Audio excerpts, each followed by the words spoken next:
Happy Saturday to you. Hope you're doing well. Hope you had a really good week and hope you're off to a great start with your weekend.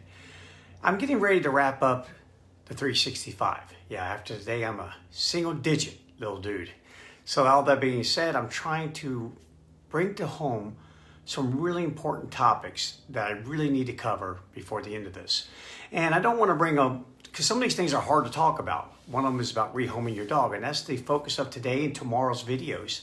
And then one about canine pharmacotherapy, dealing with dogs who suffer from psychiatric disorders. So I don't want to just run those back to back, because that can be pretty dark. So I'll split it up with a few other things in the middle here. But I do need to book in it because we do need to have this discussion. We need to have this discussion. So I'm going to go ahead and get started on it today. I want to talk about something that's just incredibly puzzling to me. Really puzzling. Again, I've been around in the pet industry for 40 years, and I still am continually surprised by things. And one of those is that we as a whole, as a nation, as a world, even a world full of dog lovers, we are absolutely obsessed with our dog's welfare. To a point that we'll do anything and everything to achieve welfare, good welfare for our dogs. There are more arguments out there, more studies, more arguments, more personal conflicts about animal welfare than you can cover in 10 years of doing daily videos. It's everything from don't train this way, train that way, don't feed this, feed that, don't spay your dog, don't neuter your dog. If you do so, don't do it before a certain time. Don't give this to your dog to play with. That's bad for your dog, and daycare is bad for your dog, and boarding your dog is bad for your dog. But no, actually it's really good for your dog. I mean, my God, it goes on and on and on and on. Again, not to pull your darn hair out. But what has me puzzled the most is we love our dogs so much that we're willing to go down that road and just have all those conflicts. But yet, we don't love our dogs enough to sometimes perform the greatest, most loving, altruistic, and unselfish act that you could possibly perform with your dog, and that's rehome it. Give it somewhere else to live. And I cannot tell you how many people I've met over the years. I've made that recommendation. I've done it myself. I've had to do it. And it was a very difficult decision that just rips your heart out. But you also have to take solace in knowing that it was the right thing to do. If it truly is the right thing to do. And that's what I'm going to help you decide come tomorrow. When is the right time to do that? But that being said, I've counseled people and I said, hey, you can't keep the dog.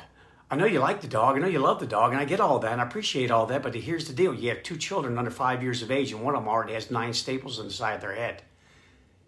This is a fatality waiting to happen. This is a very serious injury. Another one waiting to happen.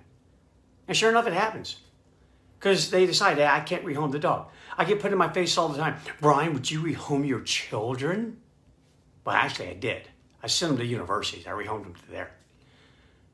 Yeah, we get that. Does that even make sense? How can you even draw that kind of comparison? It's not rehoming. They left on their own. They went out into the world. Why is it that we think that we have to keep a dog, that we have to have this lifelong commitment to our dog? Why do we beat ourselves up with that? And worse yet, why do we beat up other people with it and not yourself? Why do we hold to that belief? When, one of the things I want to cover today is that dispersion is natural to your dog. It's the very core of its genetic fiber, and it's the same thing for you. You're not supposed to stay with your parents forever. You're not supposed to stay with the same group forever. You're supposed to move on. That's what natural selection favors. So dispersion is in the very fiber of your dog's genetic makeup. It's what dogs do. It's what wolves do. It's what other animals do that live in social groups. They disperse for a lot of reasons. And with biology, especially conservation biology, they call it relocation. Why? Because they're considering the welfare of the animal and the overall species of that animal. So every now and then, you need to go take one and go put it somewhere else. Go put it somewhere else. Relocate it. So one of the things I like to use to label things, because again, how you label things affects how you think about things, is that when I talk about rehoming, I really start to think about relocating, relocation. Again, we use it all the time in conservation biology because we're concerned about the welfare of the animal and the species as a whole and the other species around it. And you got to keep that in mind as well. Quit getting one-dimensional on me, keep getting tunnel focused on me, because it's not always about you and it's not always about that individual. It's about all the surrounding species around it, including even plant life. It's for the whole, the better of the whole. And so you sometimes have a group of wolves that will be relocated. You have one individual, one mountain lion relocated, one wolf relocated. They will do that to spread things out for many, many reasons. I've gone over that before in some of my lives. But so many people wouldn't think of rehoming, and yet they foster dogs. What do you think you're doing? You brought a dog into your household. You keep it there for a little while. I mean, does the dog know that that's just temporary? Yeah, I've done my best in all of these videos to put everything from 2 points of view. That of your dog and yours, to help you understand. Help you understand. So does Dr. Sam Gosling. Dr. Sam Gosling is incredible. He's an incredible talent. He's a sociologist, a psychologist. He's a bunch of things all in one human body. And he loves to do what's called cross-species studies. And just to quote him, and I'm going to quote him, and I have a book called The Principles of Animal Behavior, the 4th edition. He says, knowing about an animal's personality can help promote the welfare of captive animals. And I'm here to tell you, a dog in your household is exactly that. Again, you might not want to think of it that way, but you need to think of it that way because they are captive. They're held behind walls. Sheetrock glass, sure, it's not chain link, sure, it's not wrought iron, but nevertheless, it is an ecological constraint. They're held against their will. Now, again, they may want to be there. I get it. Loyal to you, all these sort of things. I get man's best friend. I understand that. But they're still in a zoo. They're still captive. And we just have to look at it from that point of view. So he says, knowing about an animal's personality can help promote the welfare of captive animals. For example, by shaping housing conditions to match the personalities of captive animals. Can match humans to appropriate animal companions. For example, in animal shelters, rescues, even animals that visit dog parks and daycares. It can be used to select animals suitable for relocation. Yeah, you got to understand that's why I do so much to point out everything from the animal point of view, their perspective. So we have to do that. Because again, we're fostering dogs, so what are you doing? Does that dog know for sure? It's in a captive environment, doesn't know how long it's going to be there. Who told the dog? Who told the foster dog? Oh, you're only going to be here until I find you another place to relocate you. What about service animals? Yeah, when I trained service animals for children with muscular dystrophy, those children were not there for the 7 months to a year that I spent training those dogs. And then they were relocated with those children. What about police service dogs? I've trained hundreds of them. Sold them and donated them to police departments all over the world. Yeah, it was a temporary situation, but they didn't know that. They didn't know that, and they did perfectly fine. All these animals did perfectly fine. They were able to relocate. They have adaptive abilities because dispersion is at their very core of their being. It's what they do. So many dogs are rehomed or even euthanized, and I'm not even going to go down that road for today. We'll cover that on another day. But dogs are rehomed for many reasons. And when there are studies on this, and there's been a lot of surveys done, and when they ask, here's the reasons why. Number one, big. It's big. It's heavy and it's big. No one really alludes to, okay, tell me more about that. Maybe I got tiny apartment, big dog. I have a 2-door car and a big dog. I don't know. But heavy weight was one. Mixed breed. So I don't know. Maybe people place more value on a purebred dog, maybe because they spent more money. I don't know. But it's mixed breed. It's aggression to familiar people over resources. and resting places. And they also say when groomed or medicated. Then the next one is aggression to unfamiliar people. Okay, I have to chuckle at that because, yeah, it's all about you, isn't it? You remember the selfish gene? Yeah. So it's more important that you're not aggressive to me than if you're aggressive to Bryan or someone else that you meet along the sidewalk there. I'm sorry, I just got to laugh at that. And then living with children. I get it. Aggression, especially with children in the household, that for sure. And then the last thing is, again, why? Why? Because no one out there likes to take things from the point of view of the dog. Everything's about you and about you as a human being, instead of taking things from the natural point of view of the animal. The phylogenetic observations, behaviors, everything that we know about them, yet we don't take them into account. And that is environmental factors, meaning living with other conspecifics. Does it match? Does it work? So what is dispersal and why does it even happen? Living in a group is beneficial. It's been proven. It's far more beneficial than actually being by yourself. Group living is going to increase your chances of surviving an encounter with a predator or a threat. It's going to help you find more food. It's good for natural selection because you get to pass on your traits to the other trait, to your offspring who pass on to their offspring. So group living is a really good thing. And a lot of successful animals in the world have succeeded the most by living in the groups. So why would an individual disperse to begin with? Why would they disperse? Well, an individual may disperse because it's trying to escape local conditions for several reasons. One, it could be just the climate. It's too hot. I've dispersed from hot climates and getting ready to disperse. Again, that's why we have a mountain home and we'll be moving to our mountain home before long. Full time. I'm trying to disperse from a hot climate. I don't like it hot. They disperse because there's a lack of food. But when it comes to dogs, here's some of the natural reasons why, but that affect the dog. That would affect a wolf. That would also affect a dog. Nowhere to hide from potential threats. Nowhere to hide. Again, you've got your dog in your household. Where's it going to hide? It's up against other conspecifics in the household that it deems as a threat. Or you're constantly having people come over that it deems as a threat. There's delivery people all the time. That's a threat. There's some sort of noise going on next door, construction going on all the time. That's a threat.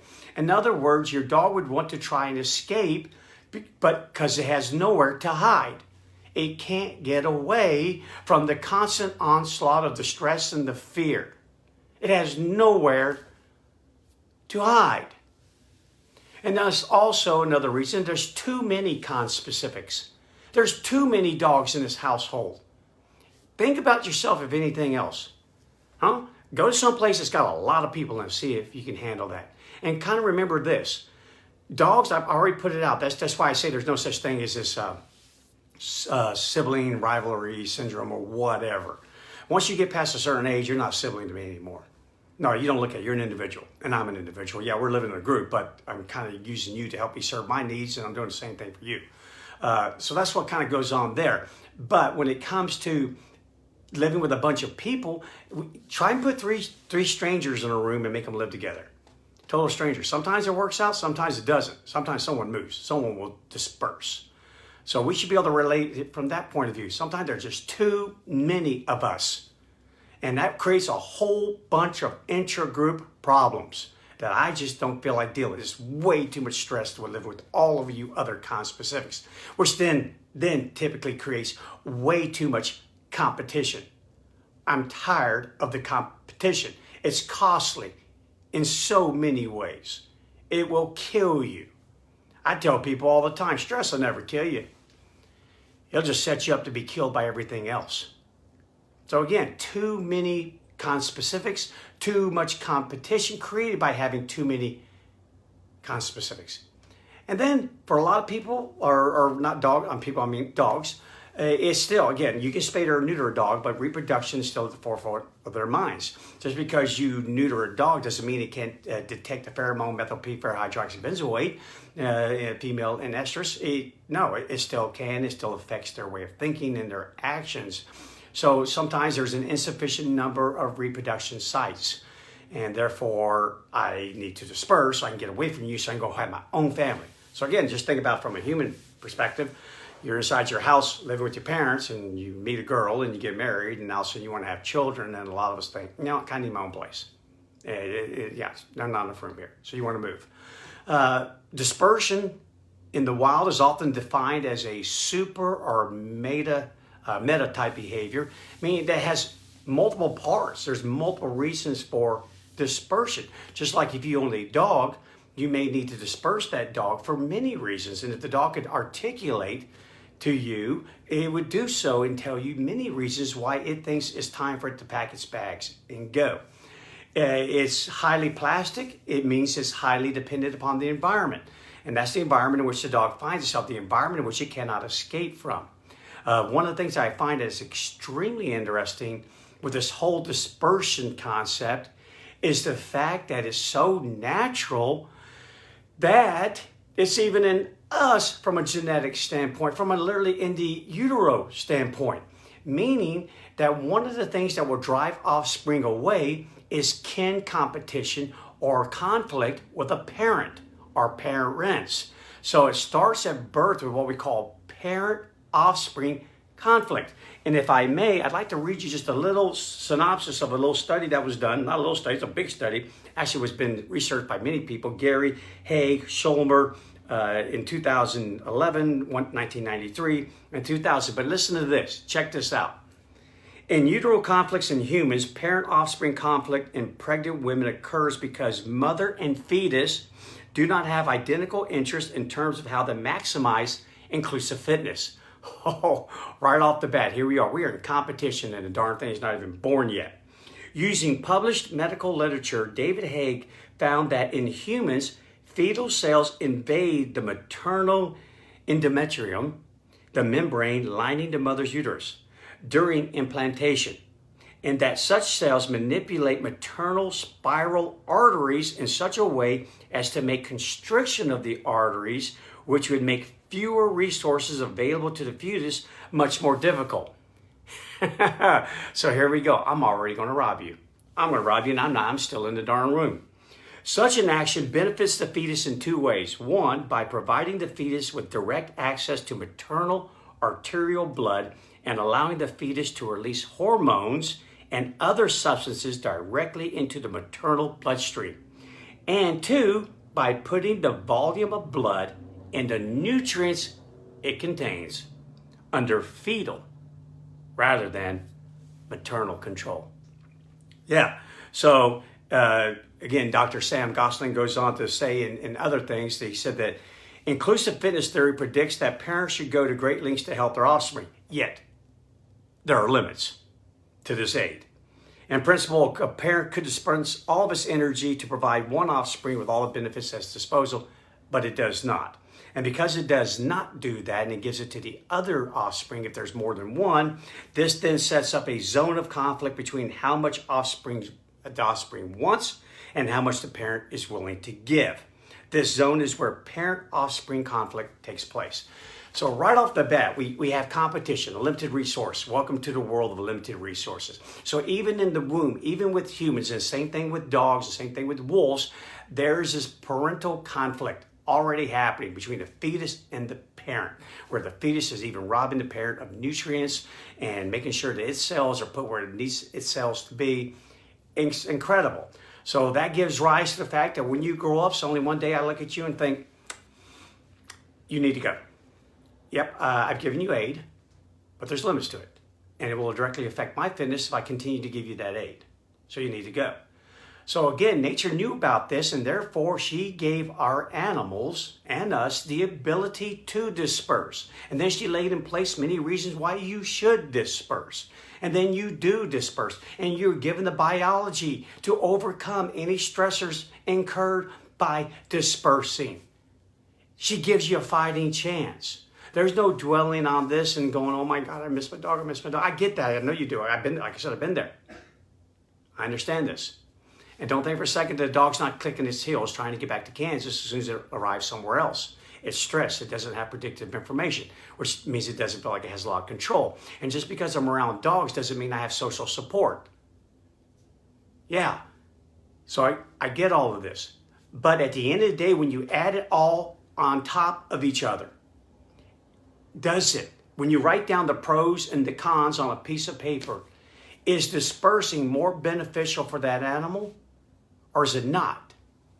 Is it more beneficial for you and your family and your friends or is it not? So in tomorrow's video, we're going to kind of talk about that. When is it the time to let go?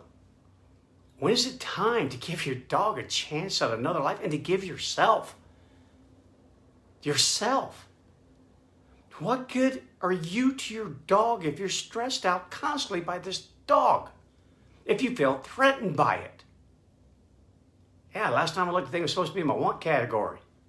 If I was physically disabled, which I'm not, thankfully, then my dogs are not a need. They're a want. And so for many of you, even if it is a need, I did not train a service dog for a child with muscular dystrophy for that child. I trained it to do general behaviors, and then only towards the end did I match that dog with that child. So you don't get to pick your dog before the training even starts. I have to make sure it's compatible so you don't get rehomed. Okay, so hard subject, guys. This is tough. Tough to talk about. Tough day. But these kind of conversations have to be had. And they got to be laid out on the table. So just as a recap for the day, real quick, noticing your dog's genetic fiber and your genetic fiber to disperse. So that means it's okay. That means it's kind of intended. You're supposed to do that. You're supposed to. Just because you bring your dog into your house, well, it doesn't know how long it's going to be there. It's not thinking about next year, the year after that. Foster dogs don't know they're there temporarily. Yeah, we moved them to new homes and we don't think anything about it. Animals in animal shelters. Hey, animal shelter out there, been there for a while, that's home. That's home. There's just as much stress coming out of an animal shelter to a nice, luxurious home with great food and lots of love as there was when I was back. There's more stress in that than there was when what I had back in the shelter. I just think that we as a whole need to kind of push aside as best we can some of the emotional confusion that's created because you're thinking with your heart, not with your head. That's my job. Make sure you think with your head. Yeah, so think with it. There's many aspects about rehoming that are actually beneficial to everyone involved. So don't ever think that you've just made a lifetime commitment to your dog. Because if you did do so, then you're setting yourself up and that dog and everyone else for possible big time failure and tragedy or a life of pathological stress. Food for thought for the rest of the day, guys. Think about it. Tomorrow I'll hop on here real quick and I'm going to talk a little bit about what signs to look for. What would I advise you? What's happened in my own personal life when I felt like I had to rehome a dog? Why did I make that decision? So maybe if you can hear from me why I made that decision, why Kira and I made that decision one time, and why I made a decision several times before I met her. Why did I do that? I think that'll help you a lot. And what have I seen in my career counseling those people who have dangerous dogs and usually fearful dogs? What's best? Yeah, just so that one day, I hope you never have to make that decision. I really do. But should you have to, hopefully the knowledge will give you courage. And courage will help you do the right thing. Enjoy the rest of your day. Give it some thought. See you tomorrow.